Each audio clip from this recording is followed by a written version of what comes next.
और वो बड़ा दुनियादार आदमी था, अपनी बीवी को बाल पकड़ के मारने लगा।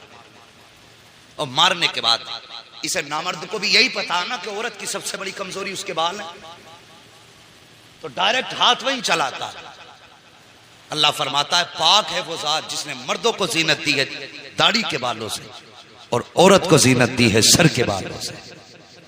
अगर कोई तेरी दाढ़ी पकड़ ले तो कहता तूने कुफर कर दिया, इसलिए कि तेरी दाढ़ी को अल्लाह ने चेहरे की जीनत बनाया था।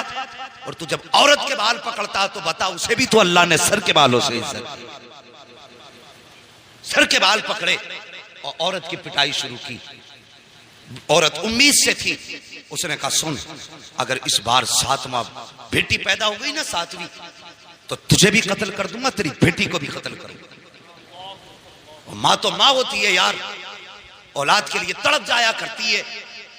और तुमने समाज में नहीं देखा, अभी कारी साहब ने बयान किया था माँ बाप की शान क्या है, इनकी कुर्बानी भी सुन। अगर कोई औलाद अपाहिज पैदा हो जाए तो माँ बाप मरते दम तक उसे अपनी कमर पे ढोया करते, मरते दम तक। अगर बेटा 50 साल का भी हो जाए अपाहिज है ना, तो माँ अपने कांपते हाथों से लुकमे बना के खिलाती है। और मुझे तू बता कि तूने 5 साल अपने हाथ से माँ को रोटी खिलाई? और जब तू गरम गरम खाना खाने बैठता है, क्या कभी तूने बीवी से यह भी पूछा बता मेरी माँ ने खाया कि नहीं खाया? तूने तो पेट भर के खाया, हाथ साफ करके चला गया, तुझे क्या पता बाप को रोटी मिली कि नहीं मिली। अगर तू गैरतदार बेटा है ना, तो मुंह से हलक से लुकमा उतारने से पहले ये पूछ लिया कर, बता मेरे बाप ने रोटी खाई कि नहीं खाई है। और ताकीद कर अपने घर में कि मुझे रोटी का लुकमा बाद में दे, पहली रोटी मेरे बाप के पास भेजी। अगर जन्नत में जाना चाहते हो तो सुन लो, वरना मैं ऐसा झूठा मौलवी नहीं जो तुम्हें एक रात में जन्नत बांट के चला जाऊं। जन्नत मेरे बाप की नहीं, जन्नत रसूल पाक की है। जन्नत उसे मिलेगी जिसे मदीने वाला मुस्तफा चाहे। अमल कब करोगे? कोई भी बंदा खड़े हो कहता 1 ईंट लगा तो जन्नत हो जाएगी तुम्हारी। मुझे बता, बाप की 5 रुपए की गोली नहीं लाके दे सकता, 50,000 का मीनार बनवा रहा है। अल्लाह कयामत के दिन यही कंधे पे रख के कहेगा 5 रुपए की दवा बाप को न ला सका, इस मीनार को लेके चल, मुझे इसकी कोई जरूरत ही नहीं है। सबसे पहले माँ बाप का हक अदा करो, इनकी सबसे ज्यादा बड़ी जिम्मेदारी है। बाप को सिर्फ तुम 10,000 की दवा दिला दो और 100 रुपए फिर बचा के मस्जिद में दे दे, खुदा की कसम अल्लाह उस 100 रुपए के बदले में तुझे जन्नत में महल अता फरमाता है। इसलिए कि तेरे घर में बैठा तेरा बाप तुझसे राजी है। समझ रहे मेरी बात? वो कहने लगा अगर बेटी पैदा हुई तो बेटी को भी कत्ल करूंगा, या तो तुझे घर से निकालूंगा या तेरी बेटी को कत्ल कर दूंगा। नींद तो नहीं लगी अभी आपको? अगर नींद लगी हो तो सारे बोल दो या रसूल अल्लाह। अल्लाह सलामत रखे भाई, बस थोड़ी देर और बर्दाश्त करें। मुझे मालूम है वक्त काफी हो चुका, गांव के अंदर काम वाले लोग होते हैं, मसरूफ लोग होते हैं, लेकिन अल्लाह सलामत रखे। ये आपकी मोहब्बतें जरा बोल दें या रसूल अल्लाह। हाँ माशाअल्लाह भाई फरकान साहब, ये देखो आपका जलसा आशिकों को देख के लग रहा अब शुरू हुआ है। अल्लाह सलामत रखे, चेहरे अच्छे हों तो फिर बातें भी अच्छी हुआ करती हैं। इधर मोहल्ले वाले कम बोल रहे हैं, लगता अपोजिट पार्टी से है। जरा इधर वाले भी कह देना या रसूल अल्लाह। हाँ, कभी भी हुजूर को पुकारा करो ना तो मौलवी को दिखाने के नहीं, अपने नबी को मनाने के लिए पुकारा करो। वल्लाह वो सुन लेंगे, फरियाद को पहुंचेंगे। इतना भी तो हो कोई जो आ करे दिल से, हुजूर को दिल से पुकारा करो। और ये वजीफा समझो, ये रस्म नहीं वजीफा। दिल से पुकारो तो कसम खुदा की फिर आवाज देने की देर होती है, उन्हें देखने में देर नहीं होती है। गौर करें, कहने लगा अगर बेटी पैदा हुई तो बेटी को कत्ल करूंगा, या तो तुझे भी कत्ल कर दूंगा या घर से निकाल दूंगा। और यार औरत औरत हुआ करती है। अगर मर्द को कोई धमकी दे दे तो अपने भाई के पास जाता है, अपने दोस्तों के पास जाता है, चचा के पास जाता है, मदद तलब करता है। लेकिन औरत जो तेरे घर में आई है, और यार जिस दिन तूने 3 मरतबा कबूल कबूल कहा था, उसने बाप का घर तेरे लिए छोड़ दिया, अपना प्यारा रिश्ता तेरे लिए छोड़ दिया, घर की यादें तेरे लिए छोड़ दी, बचपन की सहेलियां तेरे लिए छोड़ दी, माँ बाप का वो खिलता चमन तेरे लिए छोड़ा, सब कुछ छोड़ के तेरे घर में आ गई और तेरी ऐसे ताबे रखी कि तूने कहा उठ तो उठती रही, तूने कहा बैठ तो बैठती रही, तूने कहा चल तो चलती रही, तेरे खाने का इंतजार करती रहती थी। तू खा लेता था तब वो खाती थी, जब तू सो जाता था तब वो सो जाती थी। और यार उसने तो जिंदगी इसके नाम कर दी है। ये रिश्ते मियाँ बीवी के होते हैं, अगर उसके बावजूद भी जिससे सारी उम्मीदें लगा के आई है, अगर वही जान से मारने की धमकी दे या वही उस पर जुल्म करे, तो बताओ वो किसके दरवाजे जाएगी, किसकी चौखट पे जाके वो मदद मांगेगी।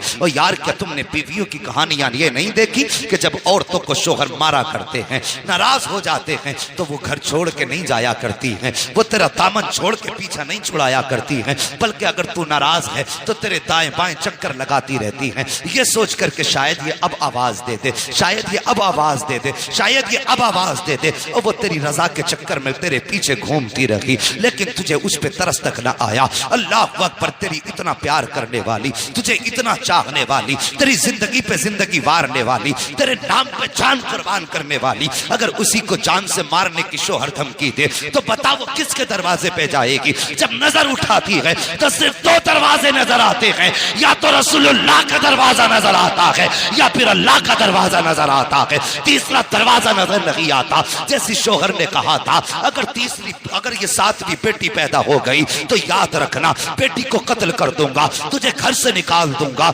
अल्लाह अकबर, मजबूर थी औरत, किसके दरवाजे पे जाती, किससे जाके मदद मांगती। अगर किसी के दरवाजे पे जा रही थी तो शोहर की बेइज्जती थी, किसी से मदद मांग रही थी तो शोहर की बदनामी थी। साहिब वो किसी के दरवाजे पे नहीं गई, वो किसी दुनिया वाले की चौखट पे नहीं गई, बल्कि जब सारी दुनिया सो जाती है वो अपना मुसल्ला बिछा देती है और सजदे में सर रख के रोना शुरू कर देती है और कहती है, ए मेरे परवरदिगार, तू खूब जानता है मैं तेरी मजबूर बंदी हूँ। ए मेरे मालिक, तूने मुझे एक बेटी दी, मैंने दामन फैला के संभाली, तूने दूसरी बेटी दी, मैंने खुशियों से संभाली, तूने तीसरी बेटी दी, मैंने मोहब्बत से संभाली, तूने चौथी बेटी दी, मैंने फख्र से संभाली, या अल्लाह पांचवी छठी बेटी दी, मैं तेरी दी हुई नेमतों को संभालती रही। मगर मेरे मालिक, आज मेरे शोहर ने बहुत बड़ा दावा किया है, उसने चैलेंज किया है और उसने कहा है कि अगर बेटी पैदा होगी तो मैं बेटी को कत्ल कर दूंगा, बेटी को कत्ल करने के बाद तुझे घर से निकाल दूंगा। उसके बाद वो औरत रोई है, रो के कहती है, मेरे मालिक, मैं जाऊं तो किसके दरवाजे पे जाऊं, मैं खटखटाऊं तो किसकी चौखट खटखटाऊं। मेरे मालिक, तेरे महबूब की सुन्नत अदा करती रही, तेरे महबूब के फरमान पे अमल करती रही। आज ये दिन देखना पड़ा है कि बेटी अगर पैदा हो जाएगी, ए अल्लाह, अगर बेटी कत्ल की गई, मैं मां हूं कैसे गवारा करूंगी। अगर मुझे कत्ल कर देगा तो कोई बात नहीं है, अगर बेटी सामने मारी गई, मेरे मालिक, मैं कैसे बर्दाश्त करूंगी। या अल्लाह, मेरी तमन्ना ये है, ए मेरे परवरदिगार, या तो मुझे सातवां बेटा अता फरमा दे, और अगर बेटा मुकद्दर में नहीं है तो फिर मेरे शोहर का इलाज फरमा दे। अल्लाह अकबर, ये रो के बेट उस खातून ने आंसू बहाए हैं। ओ खुदा की कसम, रब बड़ा करीम है, इतना करीम है, और तेरे आंसू निकलने की देर होती है, आंसू मोती समझ के शान करीमी ने चुन लिए, बस आंसू गिरने की देर है, उसकी रहमतों में खलबली मच जाया करती है। अल्लाह अकबर, जब खातून रोई है, इधर ये शोहर भी बिस्तर पे लेटा है, ख्वाब क्या देखता है,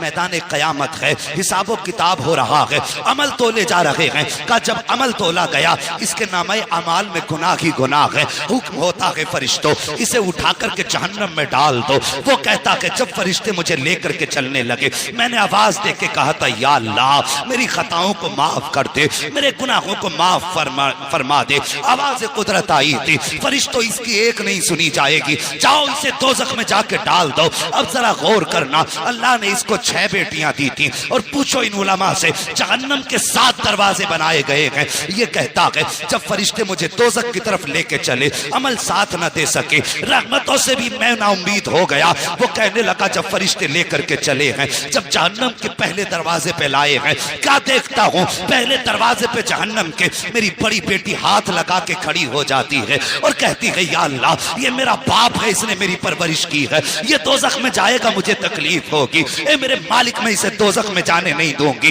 का फरिश्तों ने उस दरवाजे से हटाया है, दूसरे दरवाजे पे लेकर के गए हैं, वहां जाकर के क्या देखता हूँ, दूसरे दरवाजे पे दूसरी बेटी खड़ी है, तीसरे दरवाजे पे तीसरी बेटी खड़ी है, चौथे दरवाजे पे चौथी बेटी खड़ी थी, 5वें दरवाजे पे 5वीं बेटी खड़ी थी। का जब छठे दरवाजे पे लेकर के गए तो सबसे छोटी बेटी, छठी बेटी वहां पे खड़ी थी। का जब छठे दरवाजे से फरिश्तों ने हटाया है। उसके बाद बेटियां तो 6 थी, छठे दरवाजे से हटाया, 7वें दरवाजे पर जब लेकर के आए मैं क्या देखता हूँ, 7 बेटियां तो नहीं थी, सिर्फ 6 बेटियां थी, इसलिए 7वां जहन्नम का दरवाजा खाली नजर आ रहा था। मैंने जब देखा 7वां दरवाजा खाली है, मैं डर गया, आंख खुल गई, मैंने कुछ ना सूझा मुझे, मैंने सजदे में सर रख दिया और रो के कहा था, या अल्लाह मुझे 7वां बेटा ना दे, अगर देना है तो अपने करम से मुझे 7वीं बेटी अता फरमा। नारे तकबीर, दोनों हाथों को उठाकर नारे तकबीर, नारे रिसालत, उलमाए अहले सुन्नत मसलके आला हजरत अल्लामा मुफ्ती हम्माद साहब क़िबला, हजरत अल्लामा मुफ्ती हम्माद साहब क़िबला, सरजमीने अदलपुर, नारे तकबीर, नारे रिसाल। अल्लाहु अकबर। ये बेटी होती है, अगर तेरे आंगन में बेटियां आई हैं, दिल थोड़ा न कर, बल्कि 2 रकात और ज्यादा पढ़। मालिक तेरा शुक्र है, तूने मेरे आंगन को जन्नत के टिकट से आबाद कर दिया है। वो तो निहायत सस्ता सौदा बेच रहे हैं जन्नत का, हम मुफलिस क्या मोल चुकाएं, अपना हाथ ही खाली है। हम मुफलिस क्या मोल चुकाएं, अपना हाथ ही खाली है। ओ साहिब, बेटियां हो तो शुक्र के सजदे किया करो। और याद रखो, मैं बेटों की बुराई नहीं करता, मैं भी एक बेटा हूं, लेकिन मैं दुआ करता हूं अल्लाह मुझे मेरे माँ बाप का फर्माबरदार रखे। मैं जब तक जीऊं हर बेटे को माँ बाप का फर्माबरदार रखे। बेटा वही कामयाब है जो माँ बाप का फर्माबरदार है, ये याद रखना मेरी बात। बेटा वही कामयाब है जो माँ बाप का फर्माबरदार है। जो माँ बाप का फर्माबरदार नहीं, उसकी दुनिया भी तबाह है और आखिरत भी तबाह है, ये जहन में बात रखना। और साहिब, बेटियां बड़ी अजीब होती हैं। वो बाप से बेटी का रिश्ता भी बड़ा अजीब होता है, बड़ा अजीब होता है। जब बेटे भी साथ छोड़ जाते हैं ना बाप का, और बाप मुसीबत में हो, बेटी को पता चल जाता है कि बेटों ने साथ छोड़ दिया है, सब कुछ छोड़ के बाप के कांधे से कांधा लगा के बेटी खड़ी होती है और कहती है, बाप दिल थोड़ा करने की जरूरत नहीं, बेटे साथ न दे तो कोई बात नहीं, अभी जमीन पे तेरी बेटी मौजूद है। अल्लाह अकबर। ये बेटी होती है और अजीब रिश्ता होता है बाप का बेटी से। बाप अगर बेटी को बहुत खुश देखता है तब भी रो देता है, बाप अगर बेटी को गम में देखता है तब भी रो देता है। और बेटियों को भी खुदा ने यह जिक्र दिया है कि अगर ससुराल में सितम होते हैं ना, तो कभी बाप से जुल्मों का तस्करा बेटी नहीं करती। हाँ, क्या